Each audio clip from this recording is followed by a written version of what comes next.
mga kabuntagon mga kapaglaom, atong hisgutan niining adlaw mao ang atong morning devotional nga nag-uluhan.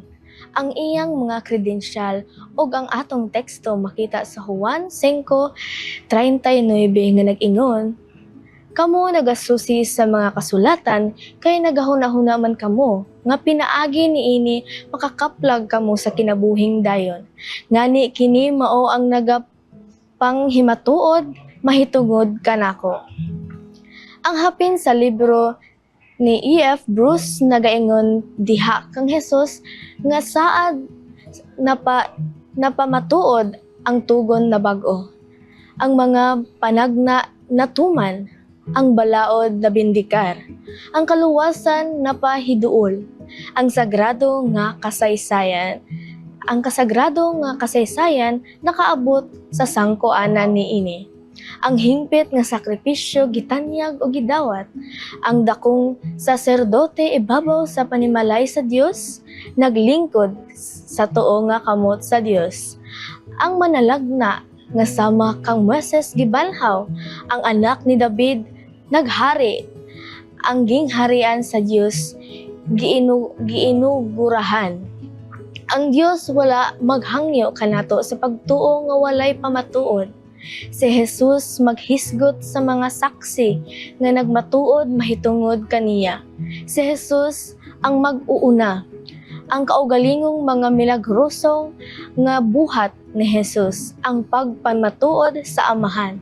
Ug sa katapusan nga pagpamatuod sa mga kasulatan, Juan 5:31 ngadto sa 47, si Jesus walay pagduha-duha nagpasabot nga kini ang daang tugon, nagpamatuod sa iyang pagkatawo ug misyon. Ang makapasubo nga bahin mao ang samtang ang mga pangulo sa mga Hudyo, mga mabinantayon ang mga estudyante sa mga kasulatan. Ilang gisalikway si Jesus. Ilang gituman ang napulo ka mga sugo, nagbantay sa igpapahulay, nagampo, naghatag sa ikapulo og sa uban pa. Apan ilang gisalikway si Jesus, tan-awa ang mga 45-47, ang paghubad sa tanang mga kasulatan, ang balaod, ang mga manalagna, ug ang mga salmos.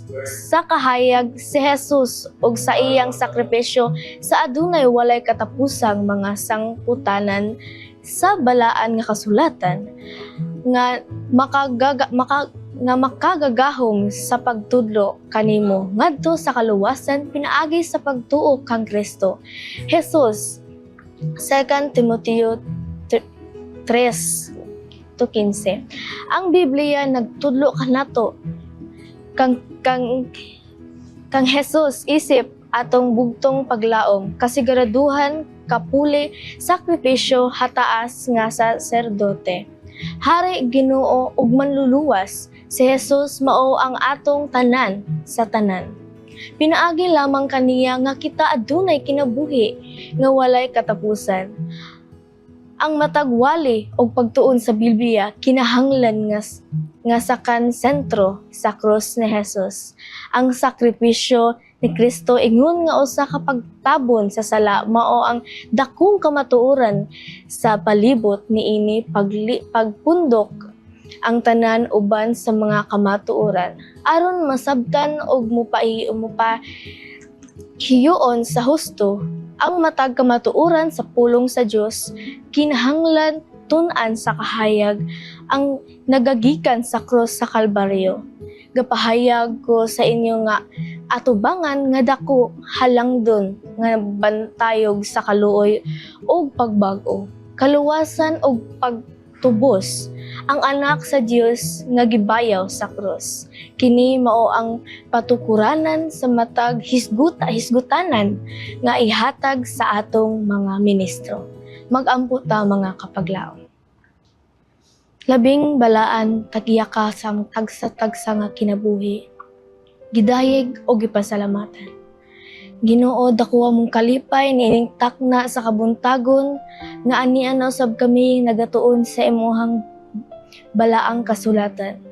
Ginoo, kami nagpasalamat ni ining buntag nga kami nakamatanaw usab. Salamat Ginoo sa mga grasya. Ginoo, unta katong mga pulong nga akong nalitok sa akong mga ngabil. Unta Ginoo, katong matisok sa ilang hunahuna nga ma-apply nila sa ilahang adlaw-adlaw nga pagkinabuhi. Katong nga mga pulong Ginoo, ila maka-reflection sila, makakuha sila reflection Ginoo. Ug ila hatong magamit pag-usab. Ginoo, pasayloa kami sa mga kapakyasan di sa pulong sa buhat ug sa hunahuna.